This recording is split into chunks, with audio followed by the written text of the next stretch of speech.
استحاضہ کیا ہے؟ Bleeding other دین periods. بعض اوقات پورا مہینہ مسلسل خون آتا ہے، بعض اوقات 2-4 دن رک کے پھر اسپاٹنگ ہوتی ہے، پھر 2-4 دن رک کے پھر شروع ہو جاتا ہے. تو یہ ایک بیماری کی حالت ہے. اس میں حکم حیض اور نفاس سے مختلف ہے. ایام حیض گزارنے کے بعد مستحاضہ کو غسل کر کے معمول کے مطابق نماز روزہ ادا کرنا چاہیے. مثلاً ایک خاتون کو صبح 8 بجے بلیڈنگ شروع ہوئی اور چوتھے دن 8 بجے وہ بالکل پاک ہو گئی، اور یہی اس کی عادت ہے عموماً 1-2 گھنٹے کے اوپر نیچے فرق سے.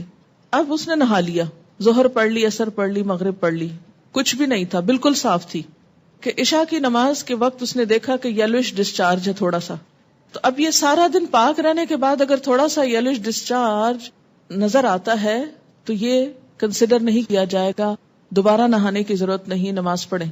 لیکن ایک عورت ابھی پوری طرح پاک ہی نہیں ہوئی اور ابھی ڈسچارج ہو رہا ہے، ریڈ تو نہیں لیکن براؤن اور یلوش ہو رہا ہے، اور ابھی پاکی ہوئی نہیں، تو ایسے میں وہ نہائے مت جب تک کہ وہ وائٹ ڈسچارج نہ دیکھ لے.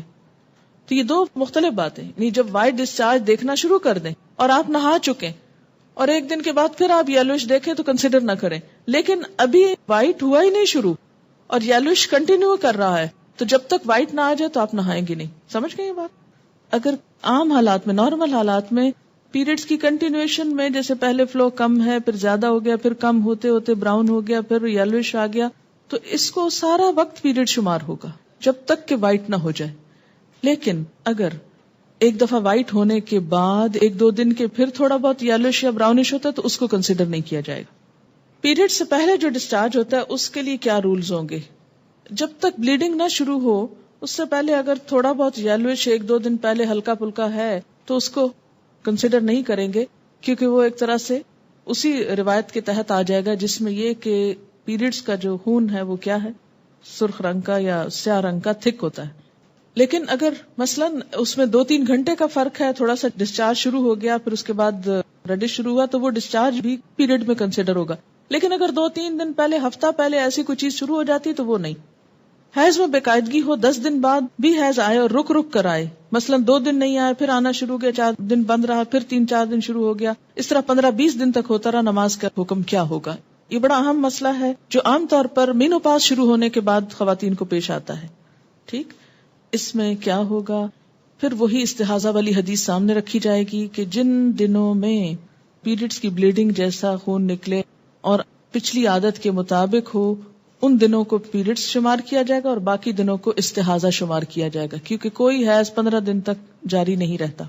جس خاتون کے ایام حیض معلوم نہ ہو اور جس کے حیض اور استحاضہ کے خون میں رنگ کا فرق بھی نہ پایا جاتا، اسے پہلی دفعہ حیض کے دنوں کو سامنے رکھتے ہوئے ہر مہینے کے اس دن سے حیض کی ابتدا شمار کرنا چاہیے جس دن پہلی مرتبہ حیض آیا تھا.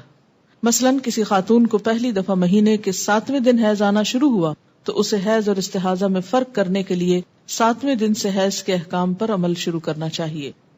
مذکورہ مستحاضہ کو اپنے جیسی خواتین، اپنے ملک، علاقے، عمر، اپنے جتنے بچوں والی خواتین کی عادت کو سامنے رکھتے ہوئے مدت حیض کا تعین 6 یا 7 دن شمار کرنے کے بعد استحاضہ کے حکم پر عمل کرنا چاہیے. یعنی پھر دوسری پاس والی خاندان کی رشتہ دار عورتوں کی عادت کو دیکھا جائے گا جس کو پہلی دفعہ سے یہ بیماری شروع ہوئی ہو.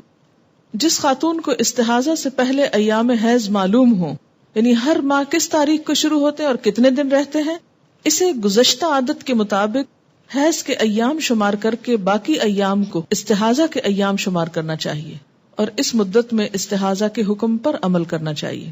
جس خاتون کو استحاضہ سے پہلے حیض کے ایام معلوم نہ ہو، یعنی حیض میں بے قاعدگی رہی ہو، کبھی جلدی کبھی دیر سے آتے ہوں یا کبھی 5 دن کبھی 8-9 دن ہو، اسے حیض اور استحاضہ کے خون کے رنگ میں فرق دیکھ کر حیض اور استحاضہ کے احکام پر عمل کرنا چاہیے.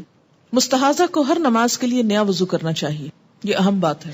مستحاضہ غسل کرنے کے بعد تمام عبادات معمول کے مطابق ادا کر سکتی. حضرت عائشہ رضی اللہ تعالی عنہا فرماتی ہیں کہ نبی اکرم صلی اللہ علیہ وسلم کے ساتھ آپ کی ایک زوجہ حالت استحاضہ کے باوجود اعتکاف کیا کرتی تھی.